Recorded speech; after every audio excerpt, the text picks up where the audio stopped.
Bismillahirrahmanirrahim. Alhamdulillahirabbil alamin wassalatu wassalamu ala asyrafil anbiya'i wal mursalin wa ala alihi wa sahbihi ajma'in. Amma ba'du. Assalamualaikum warahmatullahi wabarakatuh. Ramai, alhamdulillah.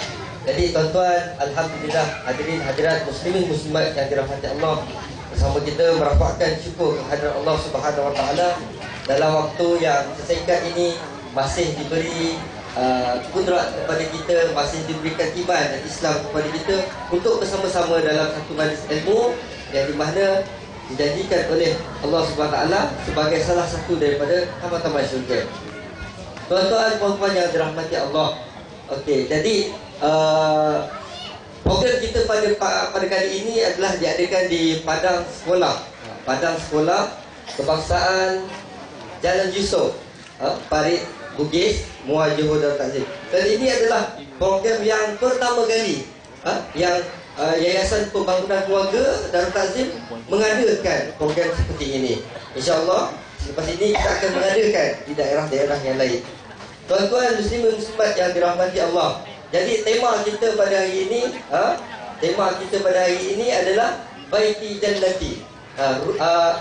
Baiti rumahku syurgaku.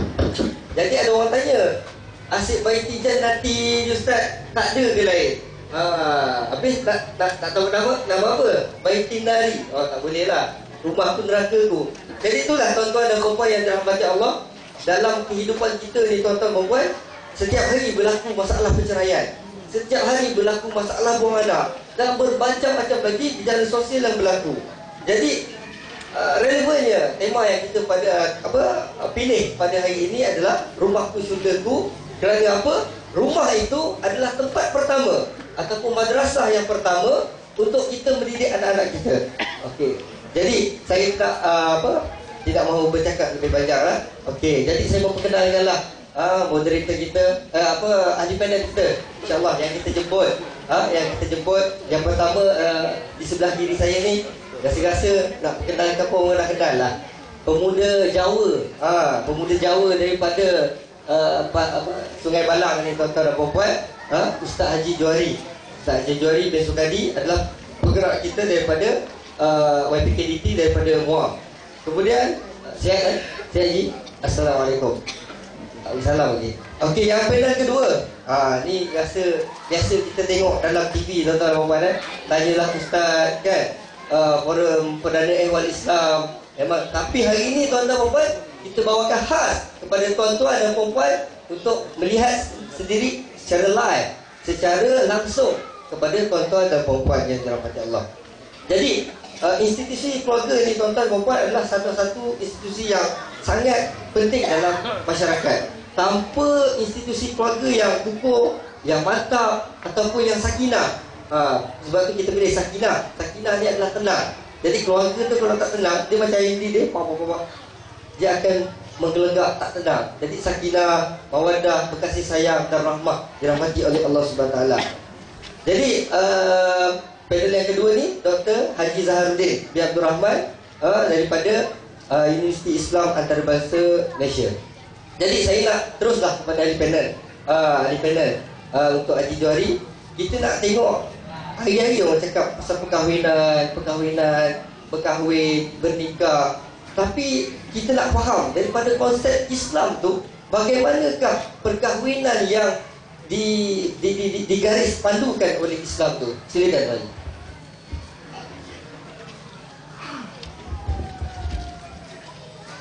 Assalamualaikum warahmatullahi wabarakatuh. Terima kasih Bosi, sahabat saya Dr. Haji Zaharuddin, tuan-tuan, puan-puan, hadirin hadirat yang dirahmati Allah sekalian. Melihat kepada soalan yang dipersoalkan untuk saya jawab pada malam ini, buat kali pertamanya, insyaallah saya akan bentangkan sedikit kemampuan untuk mengenal bagaimanakah konsep perkahwinan dalam Islam yang sebenarnya. Walaupun tuan-tuan dan puan-puan telah lama mendirikan rumah tangga serupa dengan saya, lebih kurang 30 tahun, 40 tahun, tapi pengertian yang sebenarnya belum dapat memastikan sejauh mana kedudukan kita berada di dalam lingkungan melayani kehidupan berumah tangga. Maka apa yang saya pahami, perkahwinan itu merupakan satu ikatan yang sangat teguh antara lelaki dan perempuan.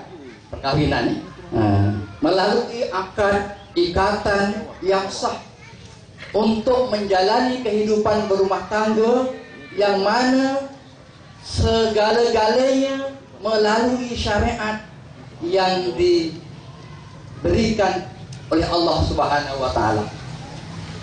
Untuk apa tuan-tuan dan puan-puan berumah tangga, berkahwin, akad nikah? Ialah kalau kita lihat perkataan kahwin itu, bahasa yang mudah, ialah kita hidup waktu yang nikmat. Kadang-kadang waktu yang nikmat itu kita tidak dapat untuk menghayatinya, menjelmakan dalam kehidupan kita. Senang cakap, yang kurang elok kita dengar orang kawin, kita pun kawin. Orang berdua, kita pun berdua. Tetapi sejauh mana tujuannya? Firman Allah Subhanahu wa taala yang berbunyi, A'udzubillahi minasyaitonir rajim. Ya ayyuhan nasu taqu rabbakumul ladzi khalaqakum min nafsin wahidah wa khalaqa minha zawjaha wa batsa minhuma rijalan katsiran. Wahai manusia, kata Allah, bertakwalah kepada Tuhanmu dari diri yang satu, yakni Adam, dan dari Allah menjadi diri Adam itu ialah istri, dan pengembang biak daripada kedua-dua lelaki dan perempuan. Tujuannya yang sebenarnya adalah untuk mengembangkan zuriat manusia melalui cara yang halal.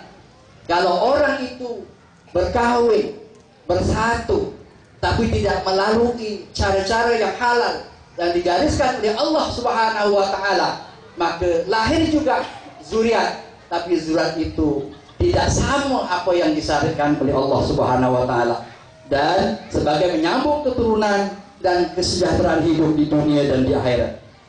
Dan kita kenal pasti bahwa perkahwinan itu bukanlah satu adat, tetapi dia adalah satu ibadah yang bermaksud satu hadis. Sehari orang yang berkeluarga, sehari orang yang bersuami, sehari orang yang beristri lebih baik khairun min alfi. Amin. Lebih baik kehidupannya itu daripada 1000 tahun. Jadi tuan-tuan dan puan-puan, sudah berapa ribu tahun agaknya setakat ini? Sudah berapa lama agaknya tuan-tuan dan puan-puan mendirikan rumah tangga? Muhasabah kembali. Umur saya 66, perkahwinannya 33, muda saya. Jadi tuan-tuan boleh kira umurnya sekarang berapa tahun dan berapa lama sudah mendirikan rumah tangga. Kalaulah tadi kita bacakan bahawa sehari itu merupakan lebih baik daripada 1000 tahun, maka cubalah nanti kita kira sama-sama dengan pasangan sendiri. Terima kasih, perhatian dulu.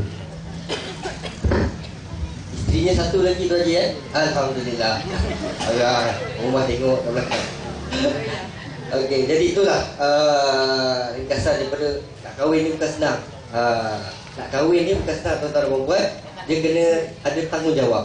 Dia kena tanggung, lepas tu kena jawab kat akhirat nanti apa yang telah ditaklifkan oleh Allah Subhanahu Wa Taala kepada kita. Jadi saya nak berbalik kepada yang berbahagia Dr. Zaharuddin lah, mengenai jadi ramai depan kita ni anak-anak muda kan, ada sebahagiannya anak-anak muda kan mengeluh untuk berkahwin kan, tak cukup duit. Sikit lagi ni yang bakal bapak mentua ni dah tanya dah, kau bila nak kahwin dengan anak aku ni? Akhir tahun pak, tapi akhir tahun tak tahu bila.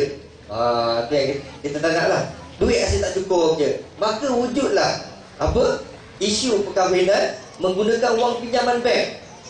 Wang pinjaman bank. Jadi kita nak berbalik pada doktor ni, macam mana pandangan Islam untuk berkahwin ni membuat pinjaman bank. Silakan. Bismillahirrahmanirrahim. Wa bihi nasta'in. Asyhadu an la ilaha illallah wa asyhadu anna Muhammadan abduhu wa rasuluhu amma ba'd. Nasihat kepada saudara Tuan Pengurusi yang dimuliakan Fadil Ustaz Johari, Ketua Kampung, pimpinan-pimpinan daripada Yayasan Pembangunan Keluarga Darul Ta'zim, dan seterusnya seluruh ahli kampung Parut Bugis, muslimin dan muslimat yang dirahmati Allah.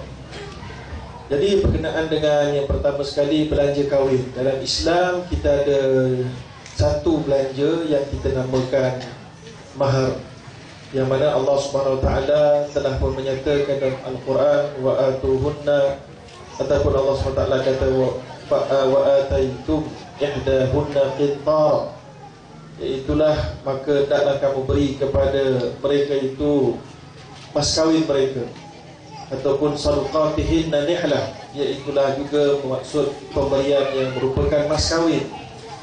Lalu mas kawin itu dia tidak ada dalam Islam jumlah yang terbanyak dan jumlah yang tersikit.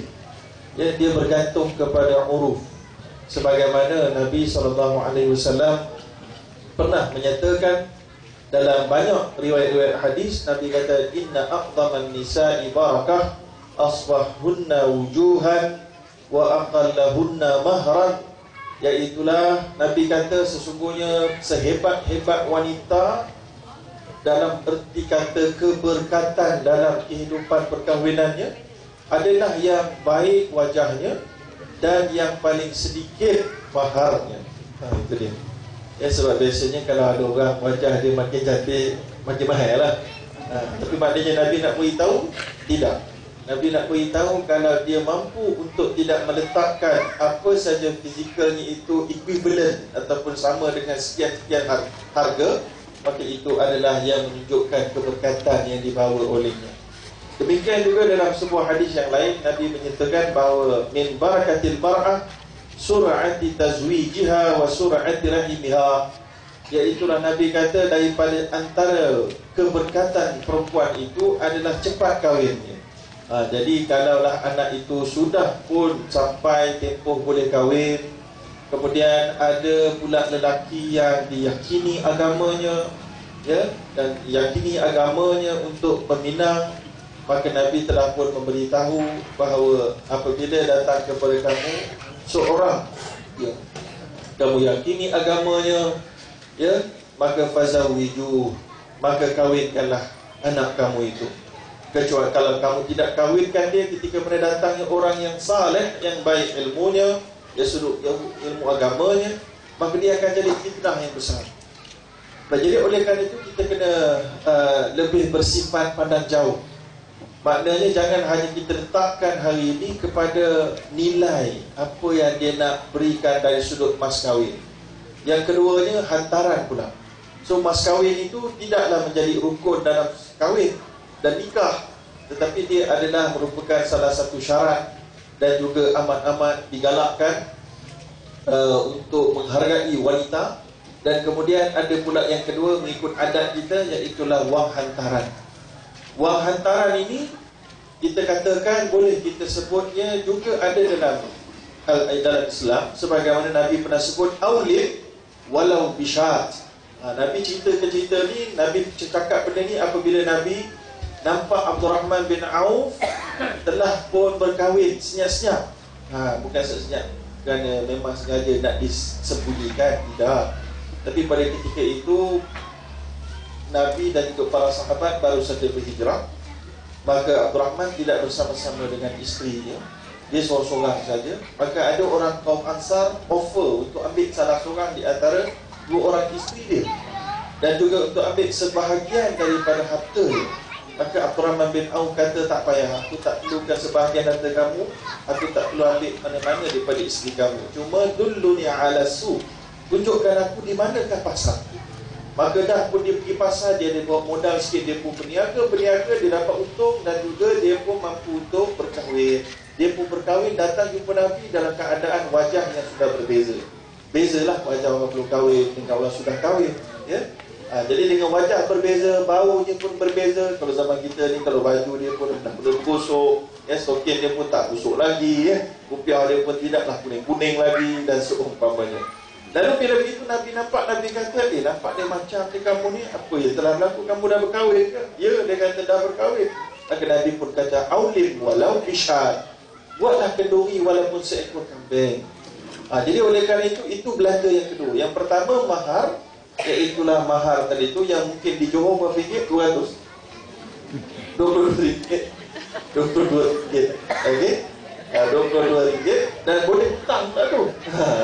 Itu boleh hutang. Hutang je itu cerita, boleh hutang. Dan kalau hutang maknanya menjadi kewajipan kepada suami untuk bayar, ya. Dan mas kahwin itu memang jadi hak milik isteri. Tapi orang kita zaman hari ini dah jadi satu adat, mak ayah pun nak juga dapat sebahagian apa daripada belanja yang dikeluarkan. Maka itulah sebabnya adanya kadang-kadang hantaran, ya. Jadi pada hantaran tu mungkin ibu ayah akan ambil sedikit dan seumpamanya. Baik, kemudian yang keseluruhnya kita nak beritahu apa pun yang kita nak buat, berapa pun hantaran, jangan sampai berhutang.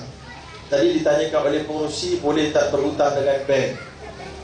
Nak berhutang, kalaulah kita yakin ataupun memang ada dah kita kerja dan cara yang strategik, cara yang tersusun untuk bayar hutang, kita boleh berhutang kerana ia hukumnya harus, sebagaimana Allah telah pun menyebutkan keharusan berhutang.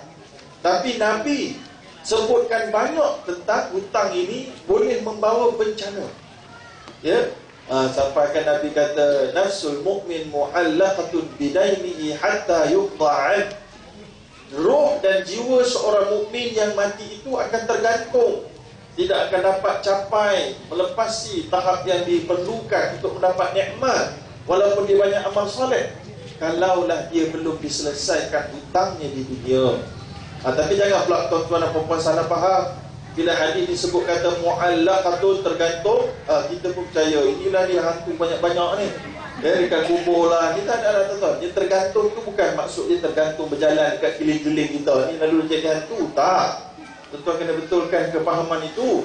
Tergantung itu adalah tergantung di alam, bukan alam dunia, yang tidak boleh dilihat dengan mata kepala kita. Kalau kita boleh lihat, itu bukan roh orang yang mati itu adalah syaitan dan jin yang mengganggu dan ingin merosakkan akidah kita, ya. Jadi sebab itulah kita kata kalau mampu jangan. Kalau tak berapa mampu tapi faham kita boleh bayar hutang, boleh berhutang. Dengan bank boleh tak? Boleh. Tapi pastikan dengan bank-bank Islam sahaja. Kalau kita pergi bank konvensional, maka perkahwinan itu akan runtuh dan ranah kerana hilang kebarakatan dia. Kerana Allah kata, ya ayyuhalladzina amanu taqullaha wa dharu ma baqiya minar riba in kuntum mu'minin fa illam taf'alu fa'dhanu bi'arbin minallahi wa rasulih. Allah kata, kalau wahai orang beriman dan bertakwa, jauhkan diri kamu daripada saksi baki riba kalau kamu betul-betul beriman. Kalau kamu degil, kamu masih terlibat, maka kamu telah pun mengisytiharkan perang dengan Allah dan Rasul, ya. Jadi kita nak beritahu, Nabi pernah beritahu, Nabi kata, innal malaika la tadkhul baitan fihi tamathil wa tasawir. Malaikat tidak masuk rumah orang yang simpan patung. Ini nak faham, itu malaikat yang dimasukkan dalam hadis ni bukan malaikat maut. Malaikat maut masuk, tuan-tuan dalam toilet pun dia masuk, dalam batu pun dia masuk. Ini malaikat rahmat, malaikat yang nak membawakan rasa keseronokan, rasa ketenangan. Ini dia malaikat.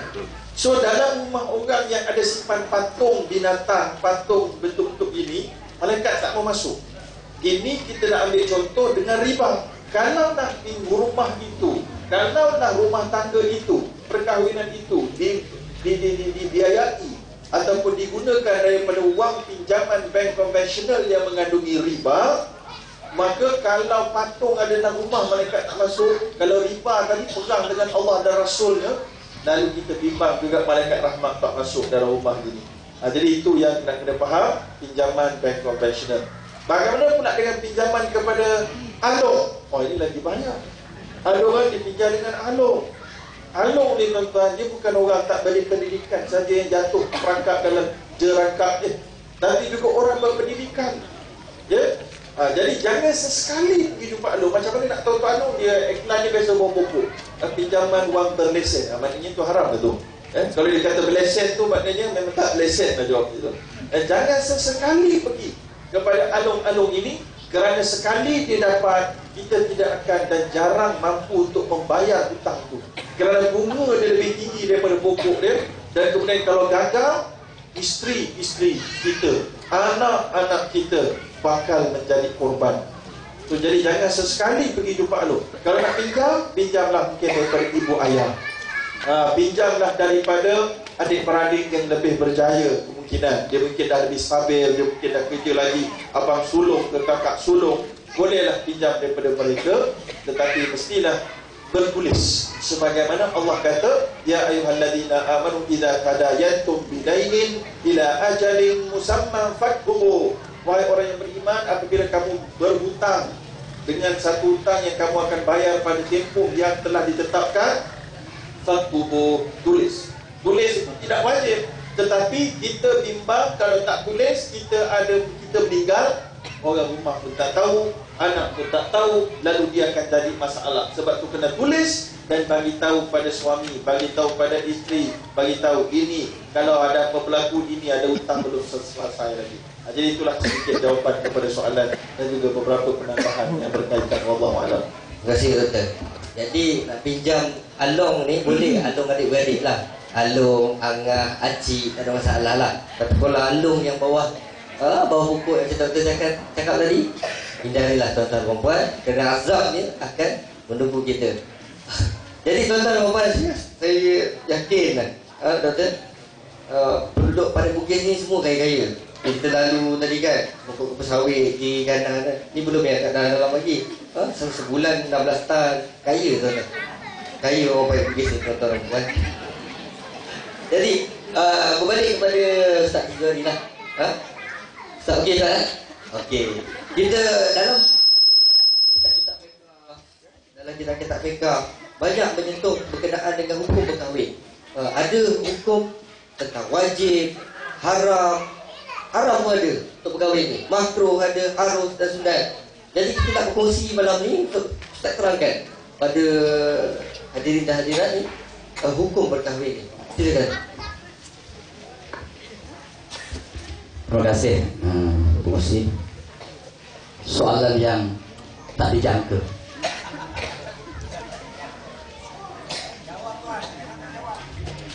InsyaAllah.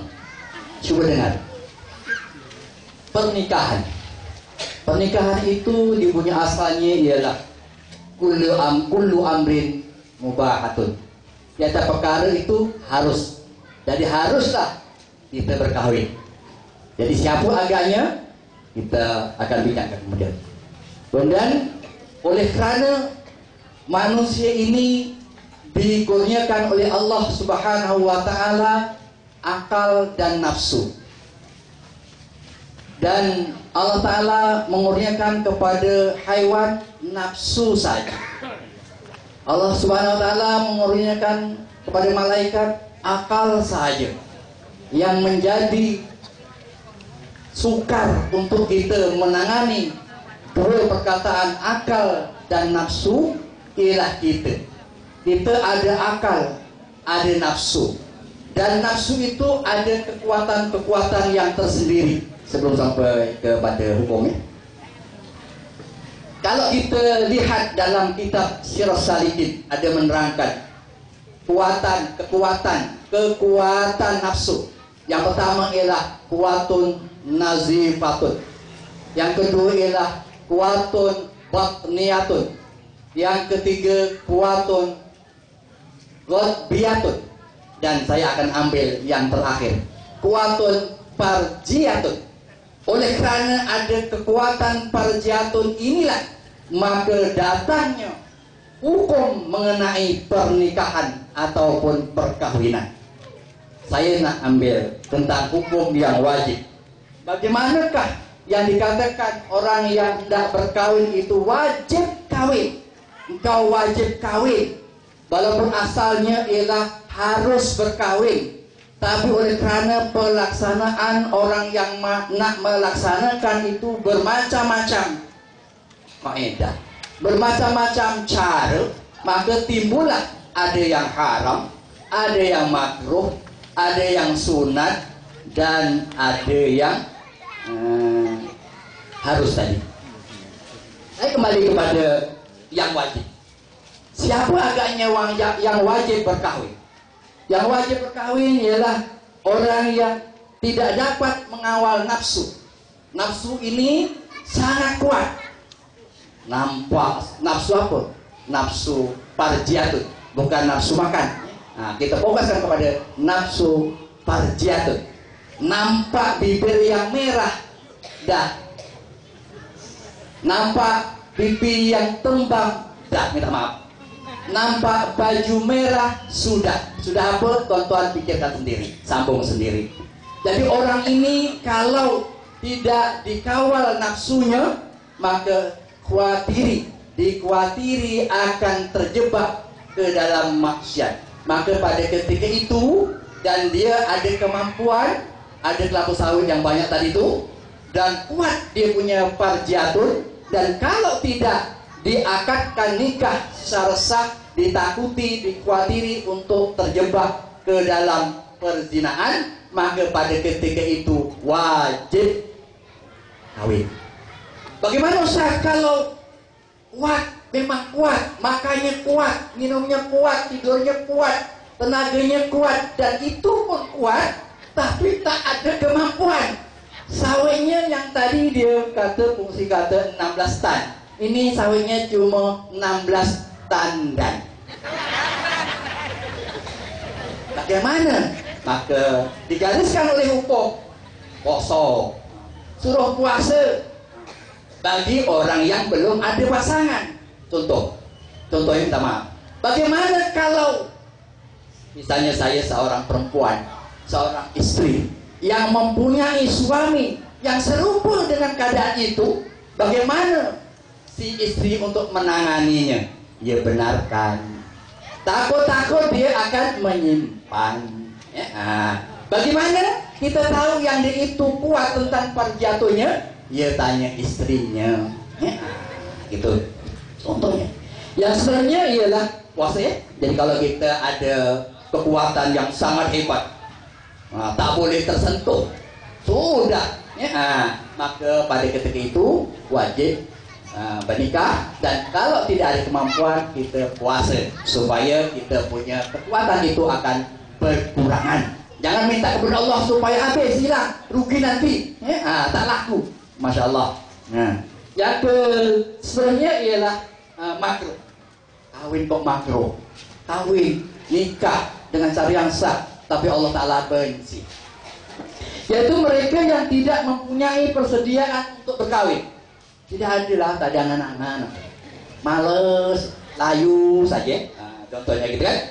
Ditari itu, ditanya itu, tanya ini, pilihlah yang mana satu. Dulu pernah saya berada di luar negara. Dia kata, Ustaz, coba pilih yang mana satu. Masa itu saya tak terpilih. Jadi kalau masa itu saya lakukannya, makruh lah namanya. Itu kadang-kadang apabila kita begitu, maka masalahnya selepas pernikahan berlaku, maka mungkin tidak ada kebahagiaan sakinah.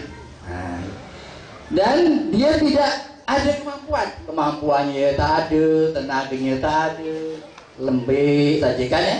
Duitnya mau tak ada. Jadi kalau dia kawin, kalau kita paksa kawin, kalau kita ada anak, ada cucu, kita paksa dia kawin, orang yang seperti itu hukumnya makruh dan seterusnya haram.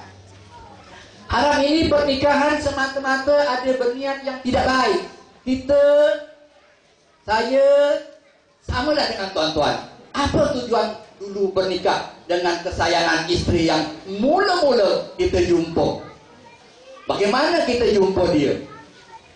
Mula jumpa dia mengalir air mata. Ada orang itu mula-mula dia jumpa melilih air liur. Kadang-kadang ada juga kita jumpa bakal istrinya itu kering kontang air matanya, gersang air liurnya. Yang mana satu yang kita nak?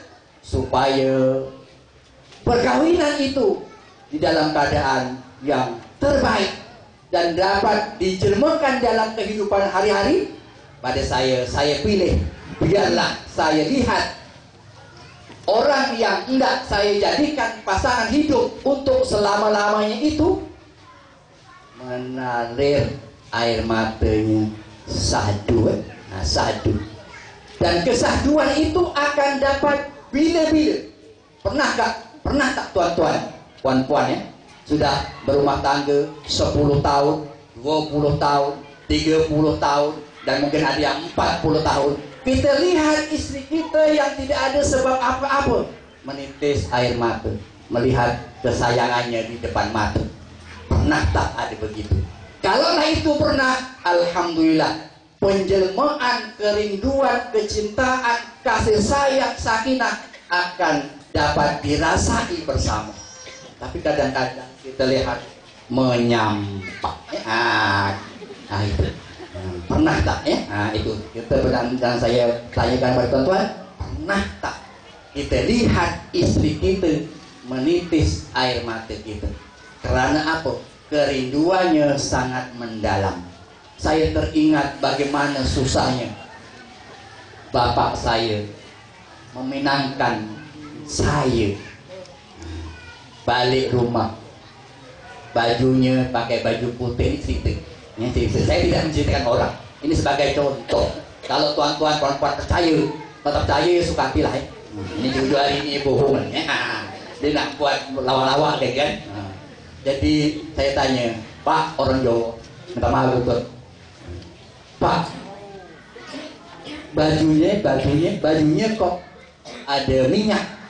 Dia kata, tadi rantainya terlucut di jalan semasa balik daripada Meminang. Orang dulu naik basikal, duit terlucut, batukan balik, terlucut, batukan balik dia punya rantainya sampai kotor.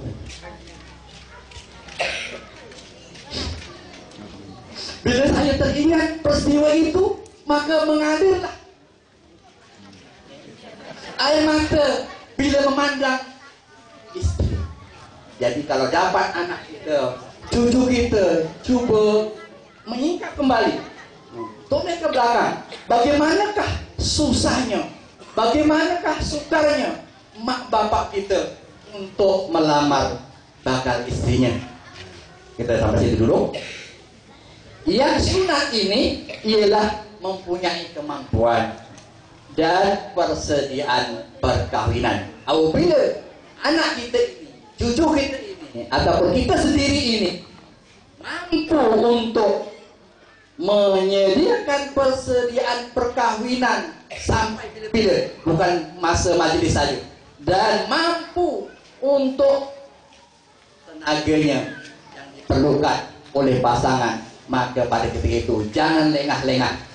Jangan sampai anak kita, orang Jawa kata, musungi rono ini, pastikan cepat-cepat.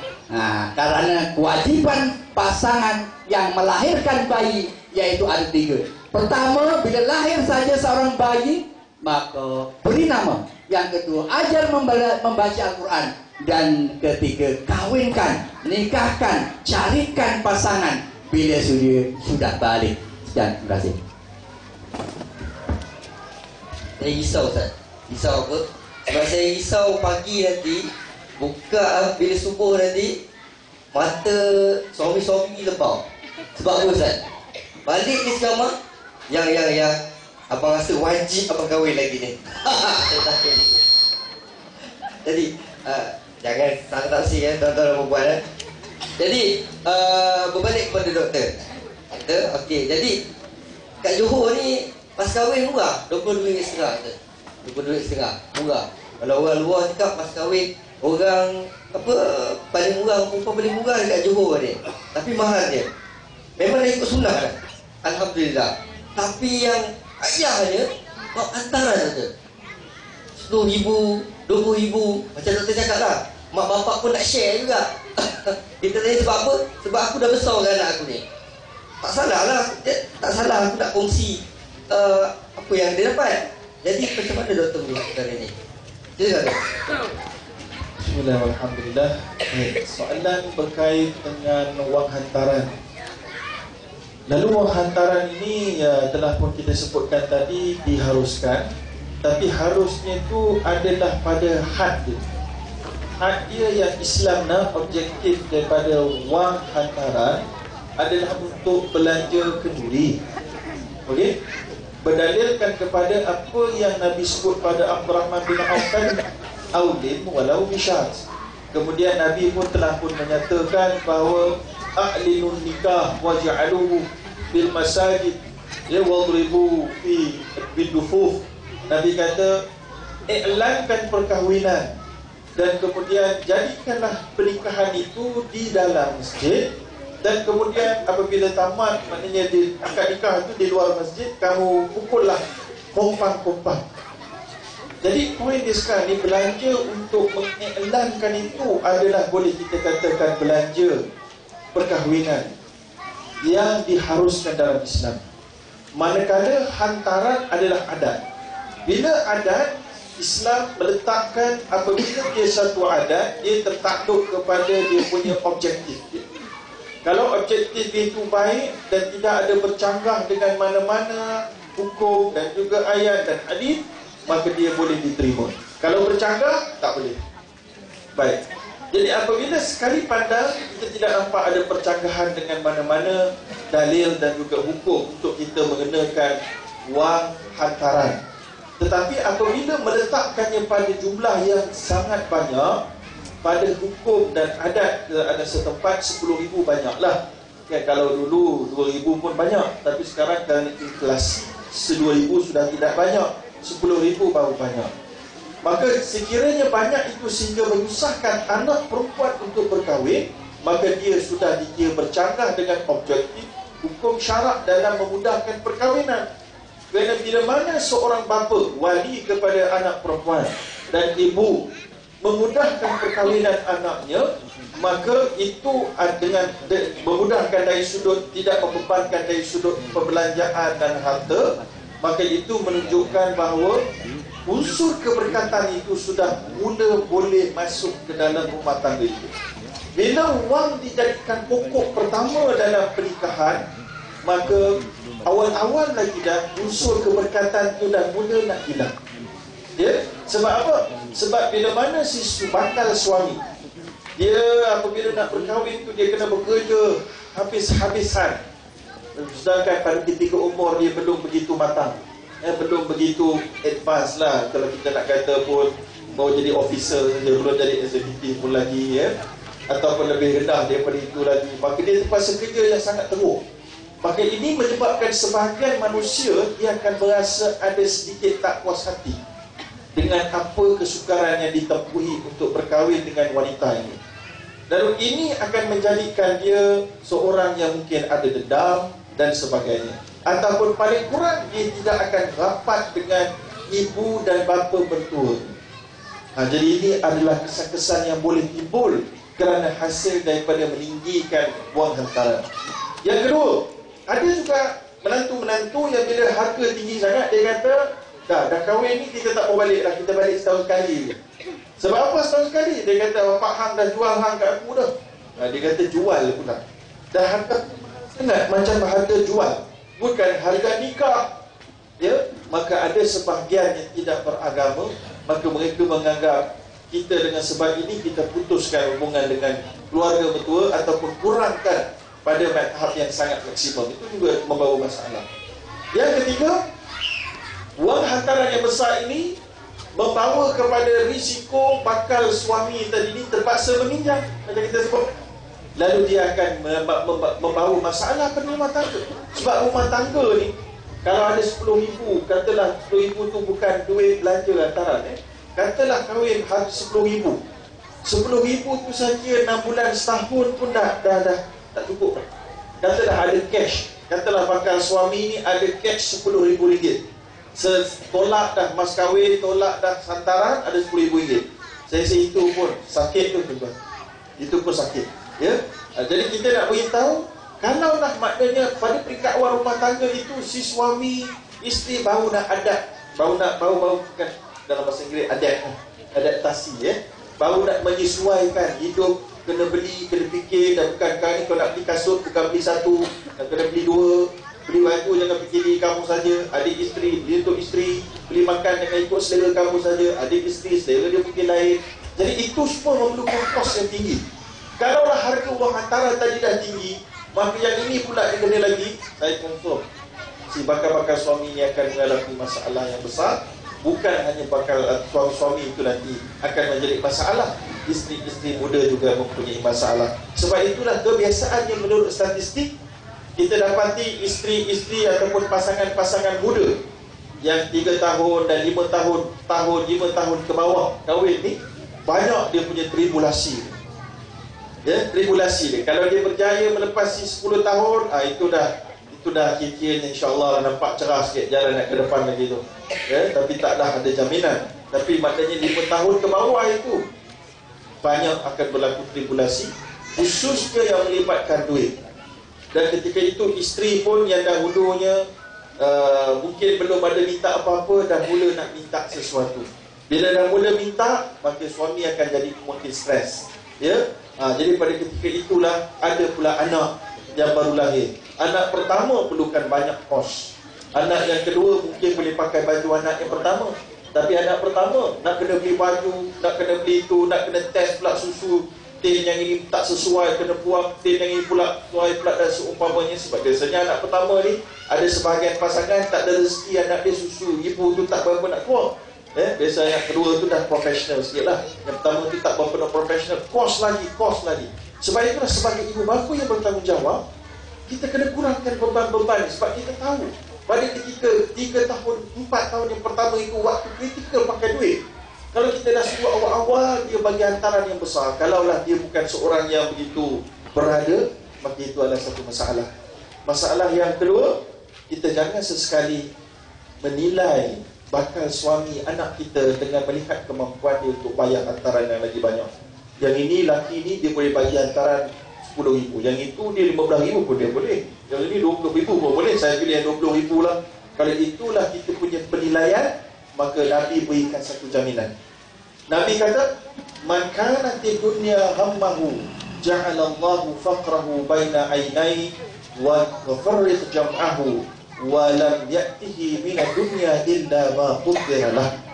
Nabi kata, sesiapa yang menjadikan pokok pertimbangan membuat keputusannya adalah berkenaan dunia, maka pada ketika itu Nabi kata akan dijadikan kefakiran berada di antara dua mata dia.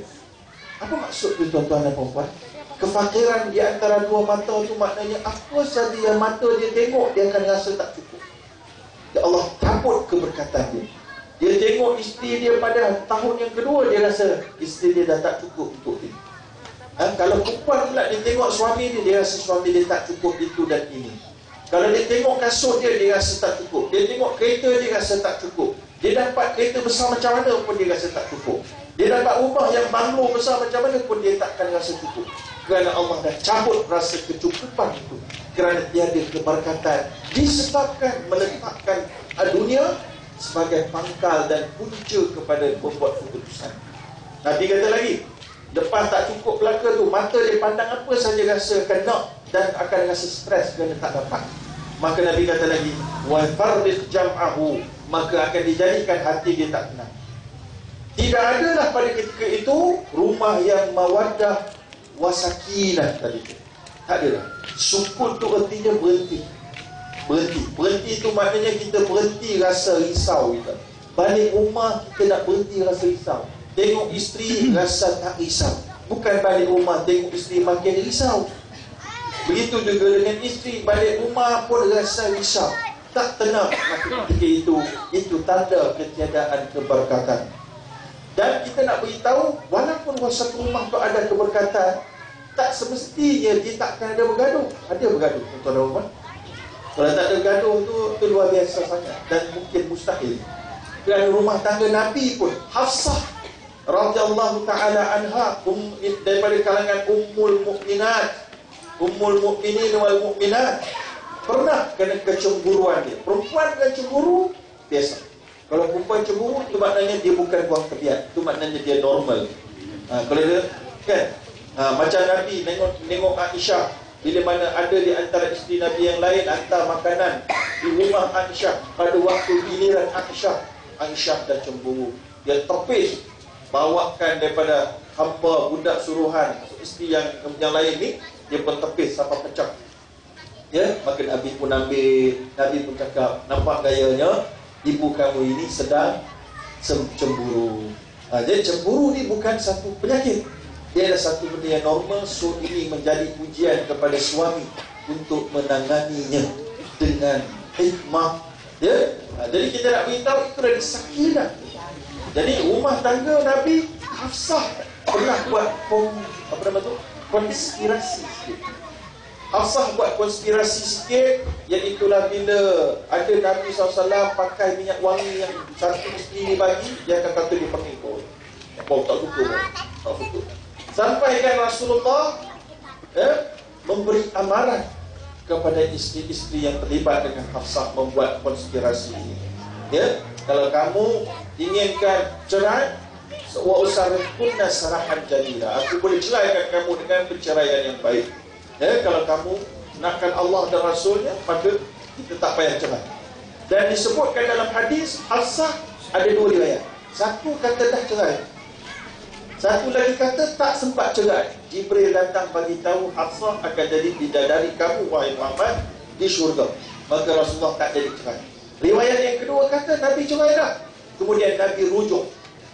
Kalau betul lah riwayat yang kedua, maknanya perceraian boleh berlaku, dan ia bukanlah suatu keaiban yang semestinya keaiban, kerana ia mungkin pernah berlaku pada Rasulullah dan juga kepada sahabat-sahabat lain. Umar Al-Khattab pernah dalam satu riwayat yang popular didatangi oleh beberapa orang sahabat nak minta panduan bagaimana nak kendalikan isterinya. Sampai depan rumah, belum masuk dengan isteri Umar Al-Khattab sedang berperang, bukan berperang, sedang menembak Umar Al-Khattab dengan kata-katanya dan seumpamanya. Maka sahabat tu pun, alamak, aku pun nak tanya pasal isteri aku. Nampak gaya Umar pun sama. Umar pun senyap, dia pun keluar. Dia keluar, dia kata, kau nak pergi mana? Aku tadi nak tanya kau pasal kedai, macam mana nak mengenangani masalah isteri. Rupanya kau pun sama juga. So tak apa jadi nak tanya lah. Tapi Umar kata, tak apa, tanya apa masalah dia. Dia beritahu macam mana kau menangani isteri kamu yang membebel begini, minta itu, minta ini, masalah itu, buat ini, masih seumpamanya. Maka Umar kata dia adalah seorang yang telah pun menyediakan makanan aku, membasuhkan baju aku, memberi layanan kepada aku. Ada kalanya ketika dia marah, ada ketika dia rasa tidak selesa, maka dia pun membebel kalau kita dalam bahasa kita ini. Maka kita sabar, ya. Maka itu adalah cara orang beriman. Kalau kamu tidak suka kepada isteri kamu satu perkara, kamu akan lihatlah apa yang kamu redai, dan keadaan itu akan menenangkan jiwa kamu. Kita kena ingat tuan-tuan dan puan, rumah tangga kita ni sekejap je. Kata dunia ni lah. Kalau ada masalah, tak payahlah nak pergi cerai terus tuan-tuan dan puan. Tak payahlah. Kecuali lah apa yang Allah SWT kata kan. Allah kata, fa in khiftum alla yuqima hududallah. Kalau satu sebab paling penting, kalau kamu takut memang rumah tangga kamu ni, suami kamu, isteri kamu ni memang tak boleh menyebabkan kamu menunaikan hak-hak Allah. Kalau suami tak bagi kita solat, suami minum arak, judi, tak mau berhenti-henti, tinggal malu kita pun sampai susah, maka itu, dan tak mau bertobat, tak mau mendengar nasihat dan seumpamanya, ini adalah antara sebab yang dibenarkan untuk bercerai. Tapi kalau tak ada tuan-tuan, sabar je lah dengan beberapa masalah suami yang berdengkur, masalah isteri yang baunya tak berapa nak elok kadang-kadang. Sabar saja tuan-tuan, dekat akhirat nanti Allah akan ubah semua kita jadi sempurna sesempurna-sempurna. Jadi saya kira itulah sedikit jawapan saya daripada soalan yang diajukan Allah Malam. Maksudnya doktor, rumah tangga Rasulullah pun menghadapi konflik dan cemburu tu.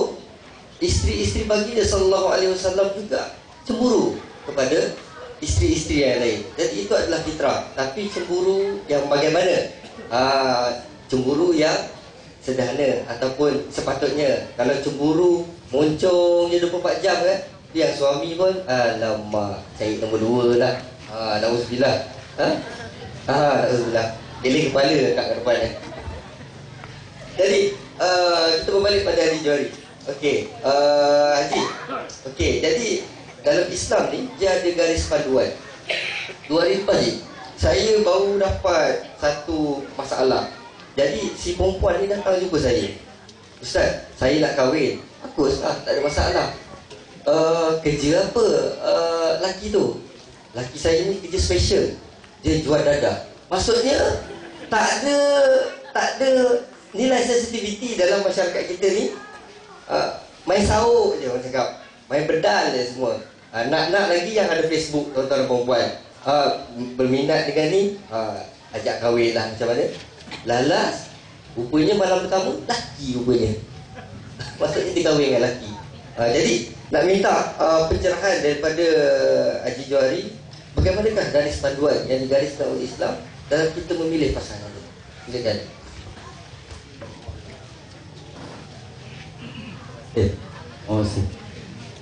Saya terus risau di atas soalan berhubung dengan istri suami istri, walau bagaimanapun, insyaallah kalau kita lihat hadis Rasulullah Sallallahu Alaihi Wasallam, bagaimana kita ataupun kita untuk mendapatkan anak kita seorang istri, ataupun cucu kita sebagai seorang istri, ataupun kita sendiri nak mencari seorang istri, sudah ada panduannya, yaitu tunkahul mar'ah di arba'in.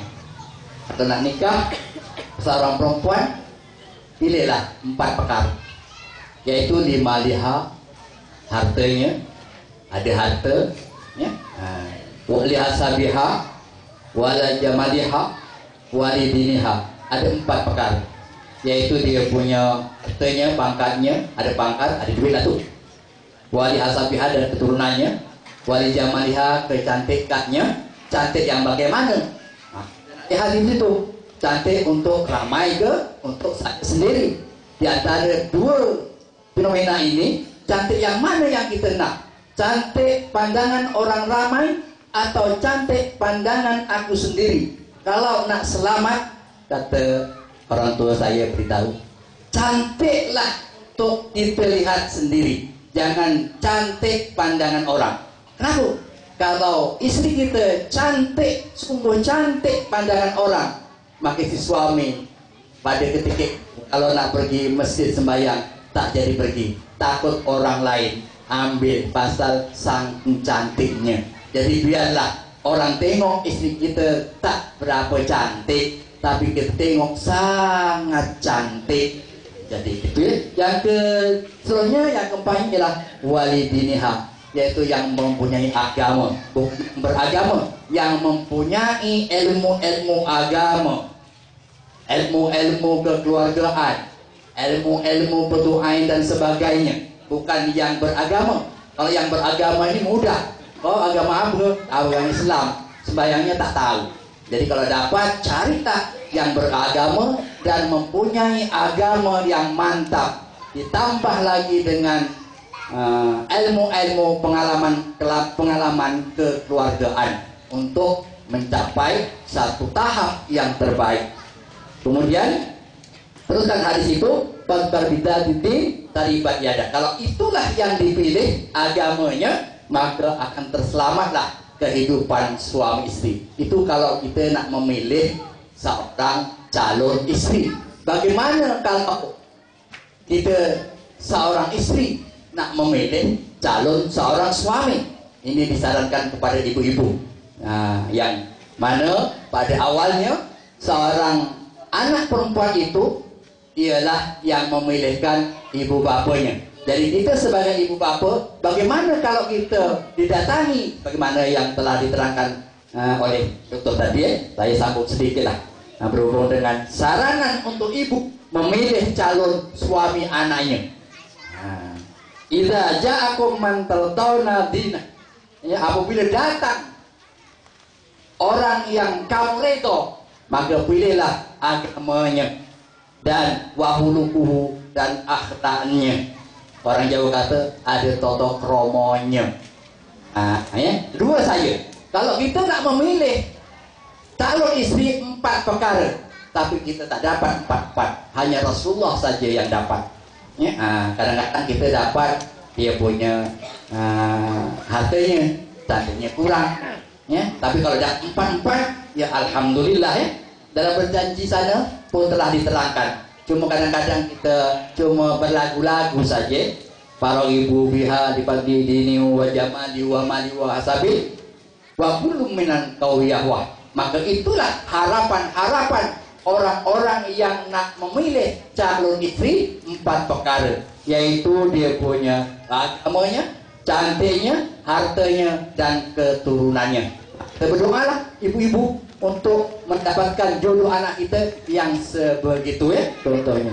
Dan seterusnya, kalau kita nak memilih untuk anak kita yang perempuan sebagai suami laki-laki, ya, memilih anak itu laki-laki, maka pilihlah 2 perkara saja. Tengok agamanya, agama ataupun melakukan agamanya.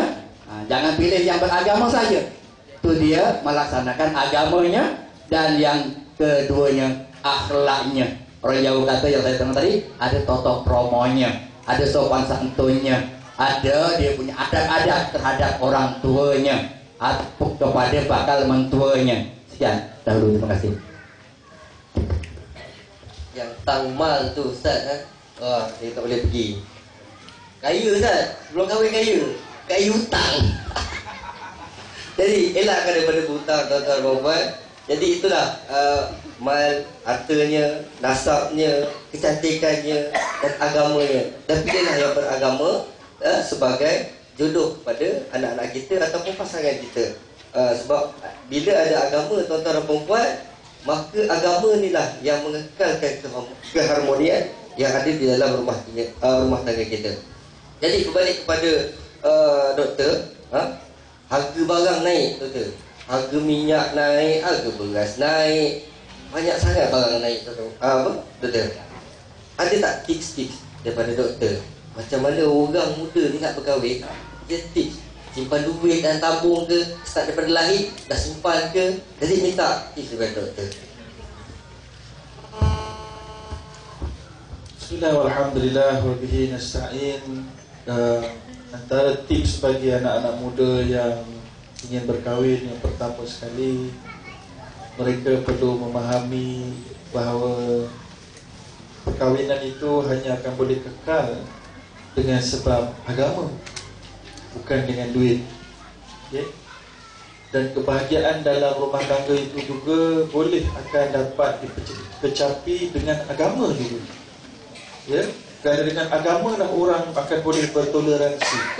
Toleransi itu apa maksud dia? Tolak ansur. Maknanya kita tak terima, kita tolak untuk kita bagi dia ruang. Ya? Jadi tolak ansur itu hanya akan boleh masuk dalam diri seorang suami dan isteri apabila melihat kelemahan suami dan kelemahan isteri dia, bila mana dia ada agama. Kalau tak ada agama tapi ada duit, dia tengok kelemahan isteri, dia dah mula fikir, baik aku cari yang lain, atau baik aku ceraikan yang ini, aku cari yang lain. Ya? Begitu juga dengan isteri. Isteri yang ada duit, tak ada agama, dengan mudah saja akan minta cerai tanpa sebab. Ya? Ataupun sebab dia satu saja. Sebab dia mungkin dia nampak suami dia buat satu benda yang dia rasa dia tak suka. Ya, suami dia tak cakap terima kasih lepas makan nasi dia masak susah. Dia kata, baik, aku pun tak perlu suami aku ada gaji sendiri. So hari ini wanita yang bekerja tanpa sedari sebenarnya dapat memberikan sedikitlah, bukan banyaklah, sedikit tambahan ruang untuk mudahnya perceraian. Kalau wanita tak betul-betul maknanya bergantung kepada pendapatan suami, maka pada ketika itu wanita rasa malas sikitlah nak minta cerai ni, banding dengan yang dah ada pendapatan sendiri, boleh beli sendiri, boleh berdikari. Sampai kan di Saudi sana ada satu jenis perkahwinan yang dinamakan Zawaj al-Misyar. Bukan mut'ah, mut'ah itu syiar, boleh. Zawaj al-Misyar. Misyar ni makna dia si isteri, si perempuan ni dah terlampau kaya, yang dia nanti nak masuk Minang tak mampu. Terutamanya di negara Arab, yang mana ada di antara mereka yang tak bukan daripada keluarga beragama ni. Kalau mana-mana nak kahwin, kena ada rumah, kena ada kereta, baru boleh masuk Mina. Kemudian majlis pula mesti buat kat hotel, ballroom dia. Saya pergi Qatar 1-3 dahulu. Pada malam tempat hotel yang saya menginap itu, apa nama tu, pekerja-pekerja beritahu malam ni ada perkahwinan orang Qatar. Berapa? Saya tanya agak-agak puas untuk majlis malam ni saja 1 juta Qatar Riyal. Malam tu saja 1 juta. So, jadi sebabkan banyak orang lelaki lambat kahwin. Begitu juga ketika mana saya mengaji di Jordan dulu, ramai orang-orang lelaki yang belajar sekali dengan saya di peringkat masters, maknanya dah agak senior sikit lah, umur dah 30 sebagainya, tak kahwin-kahwin lagi sebab belum cukup duit, ya. Lalu datang pula orang-orang Cina buka kilang dekat sana, ramailah amoy-amoy datang, habis amoy-amoy datang, pelacur sambil-sambil jadi kerja part time, habis orang-orang Islam lelaki di Jordan kerana budaya mereka yang terlampau menentukan bahawa harga kena mahal, ya. Jadi inilah masalah ni. Sebab itu kita tak nak kita menjadi punca kepada banyaknya zina kerana kita terlampau memahalkan benda yang halal, iaitulah perkahwinan yang sah, ya. Baik, jadi oleh kerana itu yang pertama, agama tadi. Dan macam yang Al-Fadhil Ustaz sebutkan tadi, bahawa agama itu dia ada dua. Satu, ada ilmu agama. Yang kedua, mengamalkan agama. Ramai orang ada ilmu agama tapi dia tak amalkan, tuan-tuan dan puan-puan. Maka dia menjadi masalah yang besar hari ini. Ramai orang-orang yang ada ilmu agama, lalu mereka membawa masalah-masalah sosial juga, ya. Saya sendiri dapat banyak email-email daripada orang yang masyarakat gelar mereka sebagai ustaz, yang masyarakat tempat gelar mereka sebagai ustazah. Di universiti ada yang menjadi orang pandang dia beritahu sendiri dalam email. Dia kata orang kawasan ni semua kata saya ni tu imam, mereka latih saya jadi imam, saya dah tu minta sekiranya, tapi sebenarnya ustaz, dia kata saya ada banyak masalah. Dia pun cerita dengan email dia yang panjang lebar. Saya sempat baca lah. Memang saya ada banyak email berkenaan dengan keuangan, tentang rumah tangga, cerita pasal akidah, ratus, 900 lebih, tuan-tuan, kadang-kadang. Ya, saya baca hampir semua juga, tuan-tuan. Tapi saya jawab hampir semua juga. Tapi orang yang menanya tu tak tahu jawapan saya. Sebab saya buka, saya baca, saya jawab, saya jawab dalam hati, tuan-tuan. Sebab tak sempat nak naik tu top 10. Tak sempat. So, jadi kesian orang yang bertanya tu. Cuma kita nak beritahu tadi macam mana tip nak cari duit. Jadi kita nak cari duit satu, macam mana tip nak dapat agama. Bukan dapat ilmu agama saja, nak dapat mengamalkan agama. Nak mengamalkan tu sangat susah berbanding mendapatkan ilmu agama. Macam ini tuan-tuan datang dapat ilmu agama. Contohnya saya beritahu dekat beberapa tempat, saya beritahu kad kredit yang dikeluarkan oleh bank konvensional haram hukum dia. Ramai yang dengar tu banyak. Saya sebut di radio, saya sebut di televisyen, mereka dengar, haram, haram. Tapi lepas tu, ya, pakai lagi. Besok pakai lagi. Walaupun kalau haram, dia pakai lagi. Jadi tuan-tuan, nak dapat hidayah, nak dapat hidayah, ubah tu, pusing. Itu adalah satu perkara yang memerlukan kepada benar-benar keikhlasan dan keazaman yang penuh, tuan-tuan dan puan-puan, ya. Baik, sekarang lepas itu selesai, kalau kita cerita pasal duit. Macam mana duit? Duit yang pertama sekali tertakluk pada ibu bapa. Kalau ibu bapa itu jenis orang yang middle class and above, ataupun sawitnya banyak, dan sawit tengah naik ni, saya dipahamkan, saya pergi, baru je kemarin saya pergi dekat Felda mana, dia kata, saya pergi dekat JB lah, mereka kata banyak Felda macam ni kan, kat dua ni, saya pun tak ingat nama dia sebut Felda tu. Dia kata ada satu Felda tu, sawit dia tengah tanam semula, takkan pergi, dia kata tak banyak duit. Tapi yang lain-lain ni semua tengah kaya, dia nak kempen beli emas. Jadi yang pertama, kalau ibu bapa yang sawit banyak ni, jangan sesekali tips untuk bantu anak adalah kita laporkan sedikit duit sawit itu, jangan masuk dalam bank. No, walaupun bank Islam, jangan dulu. Beli emas. Beli emas ketul-ketul tu, simpan dan hadiahkan pada anak. Jangan hadiah tu, dari anak ni dia budak-budak lagi, dia tak pandai jaga. Nanti dia pergi gadai. Dia nak kahwin, dia bagi, ni untuk kau. Aku memang dah sebagai ayah yang ada duit lah. Yang tak ada duit tak cerita lah. Ini yang pertama yang ada duit. Kalau simpankan buka akaun, nanti duit tu dinilai dia turun. Sebab tahun kita simpan, pasal umur dia balik umur 12 tahun. Dia umur 25 pun nak kahwin. Tengok duit tu walaupun nampak banyak, tapi kuasa belinya sikit. Tapi kalau 12 hari 12, tuan-tuan beli emas dan niatkan untuk dia, simpan, letak nama di situ. Kalau kita mati, dia tahu dah ni untuk dia. Ya? Kemudian pada umur 25, saya insya-Allah saya confirmkan pada ketika itu emas tu harga dah kali tu. Simpan 10 tahun emas tu tuan-tuan, cantik. Kalau tak mampu beli yang besar-besar, beli yang ringan je lah. Beli yang 10 gram ke, cantik lah tu. 20 gram ke, 1 gram harga dia RM178. Kalau 10 gram maknanya RM1,780. Kalau ada lagi, beli lagi sikit. Itu adalah tips pertama bagi ibu bapa yang mampu. Kemudian barulah yang kedua, kita buat takaful. Ada takaful untuk education, ada juga takaful untuk perkahwinan, simpanan anak pun boleh kita bayar bulan-bulan. Nanti pada sampai pada waktunya takaful akan beri tambahan lagi. Pun ada juga. Itu tips juga bagi yang ada duit. Kemudian yang ketiga, lepas beli emas, lepas takaful cukup dah dua tu. Ada pun daripada sudut individu, pasangan itu sendiri ataupun si lelaki dan si perempuan itu sendiri, maka dia boleh buat benda yang sama saya sebutkan tadi. Kalau dia hari ini dia ada beasiswa, maka dia potong sikit duit beasiswa dia tu untuk makan-makan dia allocatekan untuk masuk dalam tabung. Kalau dia mampu beli emas, lepas tu beli emas terus. Sebab beli emas dia punya harga dia stabil, tuan-tuan. Tapi jangan beli emas sembarangan kat tepi jalan ni, tuan-tuan. Ini kena tipu. Yang keduanya, jangan beli emas jewelry, rantai dan gelang. Rantai dan gelang kalau tuan nak jual balik, dia kena tolak 30% daripada harga pasaran. Tak boleh jadi pelaburan yang bagus. So beli emas yang betul tu, kena wafer, yang coin, itu bagus. Beli itu. Yang itu kalau jual balik tak teruk sangat dia punya susut nilai ni. Susut nilai dia dalam 8% saja. Kalau emas jewelry sampai 30%. Baik, yang seterusnya apa lagi yang boleh dilakukan? Iaitulah buatlah amal soleh yang membawa rezeki. Anak-anak muda, buatlah apa yang Allah kata, faqul tastaghfiru rabbakum innahu ghafara wa yursilis samaa'a 'alaikum midrara wa yumdidukum bi amwalin wa banin.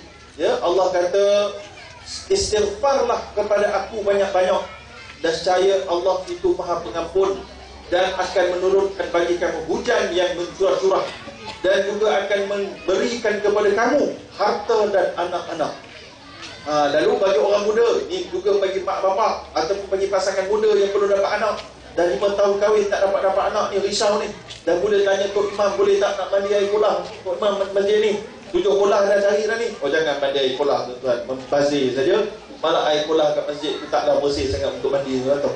Dedah dia banyak bakteria, tuan-tuan. Tak payah mandi air bunga. Tak ada benda-benda lagu ni, tuan-tuan. Ini semuanya merosakkan perkahwinan. Keyakinan ini merosakkan perkahwinan dan kepekatan dia. Ya? Jadi apa yang perlu dilakukan? Istighfar dan taubat banyak-banyak. Anak muda kan taubat, istighfar banyak-banyak, maka itulah Allah janjikan Allah akan berikan hujan yang mencurah-curah. Hujan tu bukan hujan maknanya hujan jatuh kat kamu, rumah kamu saja. No, hujan tu maknanya simbol kepada mencurahnya rezeki yang tidak putus-putus. Ya? Yang kedua, bagi anak-anak muda juga, apa yang perlu kamu lakukan? Iaitulah jangan kamu sibuk nak ranking orang ni, kerjanya bully orang. Sebab ia akan mengecilkan rezeki. Sebagaimana Nabi pernah sebut, man ahabba an yubsata fi rizqih wa yunsahu fi athari falyasil rahimah. Nabi kata siapa nak puaskan rezekinya, nak dipanjangkan umurnya dalam kebaikan, maka hendaklah disambung hubungan silaturahmi. Sambung hubungan silaturahmi secara keluarga dia. Gaduh saja dengan jangan asyik gaduh dengan abang saja kerjanya. Cik gaduh je dengan abang. Jadikan, ini adalah tip untuk harta juga, tuan-tuan. Jadikan hubungan sekeluarga itu jadi pendamai kalau ada adik-beradik yang bermasalah. Kemudian jadilah pendamai kepada rakan-rakan. Sambunglah ukhuwah. Maka itu juga, kalau disebut rasional dan logik ni, kenapa sambung ukhuwah ni banyak rezeki? Logiknya, tuan-tuan, secara spiritual dia akan datang.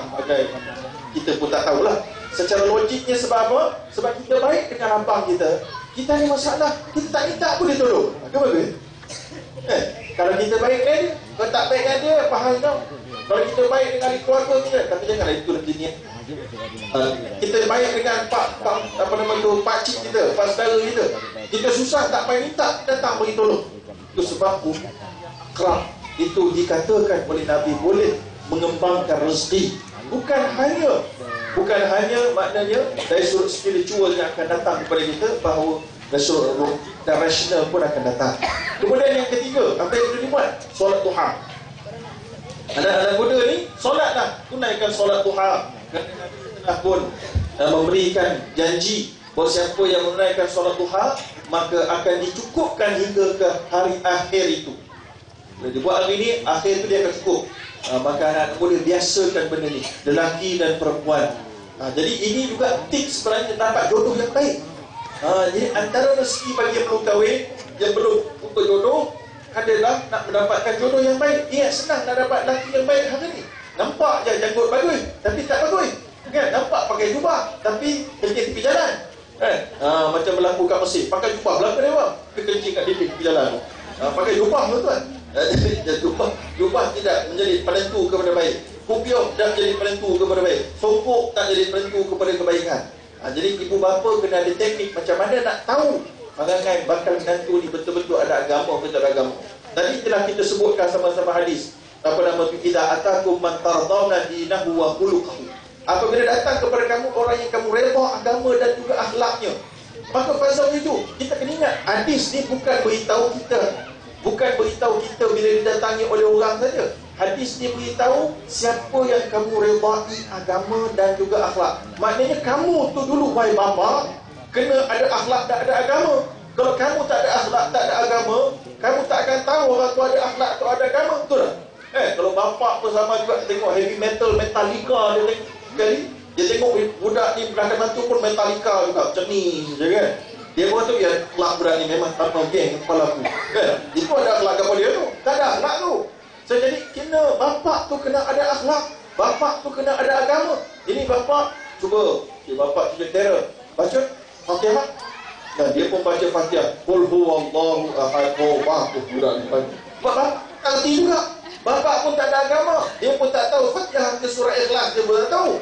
So sebab itu bapak kena ada agama dulu, barulah dia tahu orang tu ada agama kan. Macam cikgu, nak jadi cikgu, nak kata budak ni betul salah, dia kena ada ilmu dulu. Dia tak ada ilmu, macam mana dia boleh tahu? Jadi oleh kerana itu dia satu tanggungjawab. Jadi tips yang terakhir, banyak lagi tips, tapi kita beri sikit lagi yang terakhir untuk mendapatkan rezeki dan seumpamanya ini adalah dengan kita memberi sedekah. Mana kasat sadaqatun min mal, Nabi kata dalam hadis riwayat Tirmizi. Sesungguhnya sedekah itu tidak mengurangkan harta, malah menambahkannya. Dia macam ada satu aura magnet, tuan-tuan dan puan-puan. Beri sedekah ni macam ada something akan datang gitu. Kita beri sedekah ni kita bersenyum. Jangan beri sedekah sambil masam, sambil stres. Itu tak jadi. Jangan beri sedekah sambil mengungkit. Ini semua tak jadi. Dia beri sedekah yang tangan kanan memberi, tangan kiri tak tahu. Tapi macam mana tak tahu, tak patang lah. Kita tahunya kena kita tak beritahu orang. Janganlah beri sedekah lepas tu besok tunjuk kat Facebook, semalam aku beri sedekah kat kampung baik rugi, tahu tak? Beri mock check lagi, RM10,000. Itu tak jadi, itu tak jadi sedekah. So jadi beri sedekah dan kan zakat. Bagi pelajar-pelajar, bagi anak-anak muda, beri sedekah, nak beri sedekah. Dan ustaz dia kata saya pun duit pocik RM5 ya. Beri semestinya sedekah.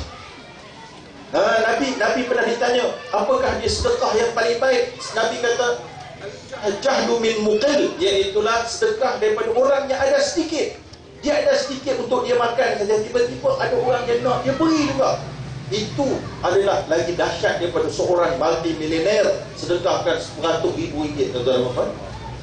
Jadi kalau budak-budak ni belum sampai tahap jutawan, baru hanya ratusan atau puluh ringgit, berilah sen-senan. Sedekahkan sen-sen. Maka itu adalah satu jalan juga untuk menarik rezeki. Dan rezeki itu bukan hanya dari sudut duit, tapi juga adalah dari sudut memudahkan rumah tangga. Dan insya Allah dapat kawasan rumah yang bagus. Lepas kahwin kan, nak cari rumah, tak senang. Isteri nak kerja sana, suami nak cuci. So nak decide kat mana? Nak decide kat mana tu bila cari rumah? Adakah tuan-tuan biasa bila cari rumah boleh buat interview dekat jiran-jiran, tengok bagus tak bagus? Ada buat? Tak ada. Kita nak cari rumah, kita tengok apa benda, mampu bayar, tak mampu bayar. Lalu tu bank boleh berterima, tak boleh terima, habis kita. Jiran tu, doa-doa lah, dia bukan jiran daripada neraka. Kalau jiran neraka, tak ada apa-apa. So nak dapat jiran yang bukan daripada neraka, rezeki daripada Allah. Sebab pergi cek dia, betul tak? Kalau kita ada masa cek pun, kita tak ada pilihan. Rumah tu satu je kosong, rumah sebelah tak mampu. Maka ini juga rezeki. Anak sekolah di mana? Ada banyak sekolah di Malaysia ni ada yang kaki buli banyak, betul tak? Sekolah ni tak ada kaki buli ya, insya-Allah. Anak kita dapat sekolah yang tak ada kaki buli, rezeki. Siapa yang menentukan? Kita tahu ke kita boleh continue semua ke budak ke? Tak boleh. Allah yang menentukan kita dapat tak sekolah yang tak kaki buli. Maka itu adalah rezeki, tuan-tuan. Jangan hanya hadkan rezeki kepada duit semata-mata. Wallahualam. Konsep rezeki itu, doktor, sangat luas. Harta itu adalah rezeki, anak-anak itu adalah rezeki, isteri, suami kita juga adalah rezeki yang didatangkan daripada Allah Subhanahu Wa Taala. Maka perlulah dan seharusnya dan sewajibnya kita bersyukur kepada Allah Subhanahu Wa Taala. Jadi tuan-tuan dan puan, masa mencemburui kita, ingat nak lajak sampai ber-12 tak boleh, tak dan. Doktor pun ada kerja esok. Jadi untuk penutupnya lah Haji Johari, berkenaan dengan tema kita Baiti Jannati, rumah ke syurgaku, sebagai penutupnya 2 minit je. Betul-betul kamu dah cakap lah.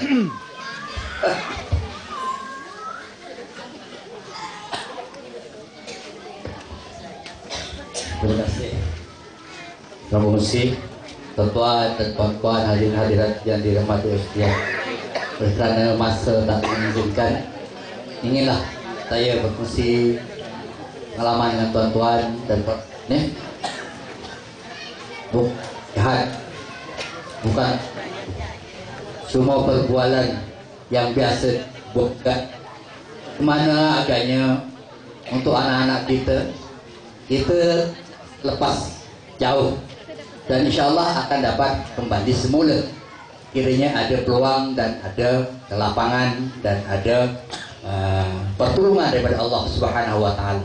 Tapi bagi kita yang mempunyai anak, bagi kita yang mempunyai cucu, untuk membekalkan satu faedah cara bagaimana nak anak kita, cucu kita mendirikan rumah tangga yang sakinah mawaddah warahmah, itu ialah biarlah rasa cinta yang perlu bertapak anak-anak berlandaskan kepada ridha Allah dan restu ibu bapa. Keduanya tanamkan yunan. Itulah pasangan yang mula dan yang terakhir buat semukmin. Jadi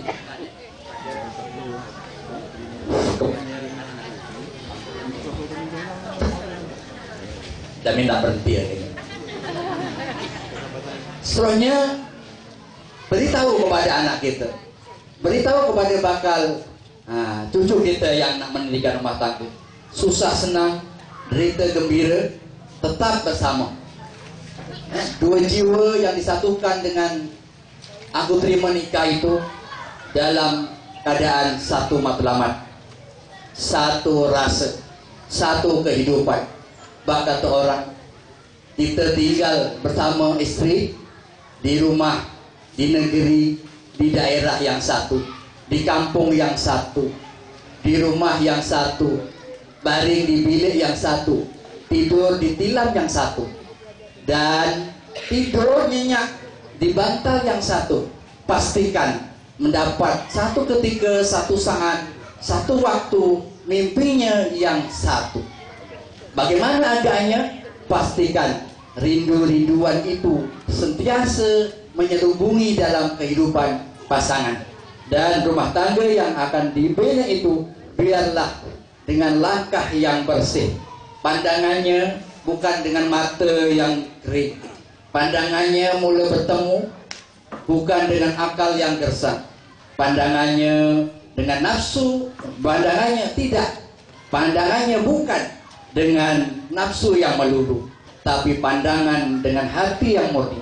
Tangisilah pasangan, sama ada istri atau suami, dengan tangisan semasa berada, dan jangan tangisi sesudah tiada.